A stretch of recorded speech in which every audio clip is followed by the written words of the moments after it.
காங்கேயத்தில் இருக்க Sri Shivalaya health care இந்த இடம் பார்த்தீங்கன்னா நம்ம உடம்ப டீடாக்ஸ் பண்ணி எப்படி நம்ம உடம்ப நல்லா வச்சுக்கணும், நம்ம உடம்ப எப்படி நம்ம நேசிக்கணும் அப்படின்ட்டும், உணவு பழக்க வழக்கம் மூலியமாக எப்படி ஆரோக்கியமாக இருக்கிறது போன்ற நிறைய நல்ல விஷயங்கள் இந்த சிவாலயாவில் நான் கற்றுக்கிட்டேன்.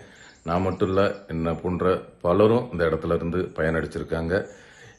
இப்போ பார்த்தீங்கன்னா இந்த ஸ்ரீ சிவாலயா ஹெல்த் கேர் 10 ஆண்டுகளை நிறைவு செய்து 11வது ஆண்டில் காலடி எடுத்து வைக்குது. அதுக்கு என்னுடைய வாழ்த்துக்களை தெரிவிச்சுக்கிறேன். அதே மாதிரி ஸ்ரீ சிவாலயா ஹெல்த் கேரோட நிறுவனர் சாந்தி மேடம் அவர்களுக்கும், டாக்டர் மருதுராஜ் சார் அவர்களுக்கும், சேகர் பிரதர் அவர்களுக்கும் மற்றும் அங்கே பணிபுரியும் ஊழியர்கள் அனைவருக்கும் என்னுடைய வாழ்த்துக்களை தெரிவிச்சுக்கிறேன். மேலும் பல ஆண்டுகள் வெற்றி நடை போட என்னுடைய வாழ்த்துக்களை தெரிவிச்சுக்கிறேன்.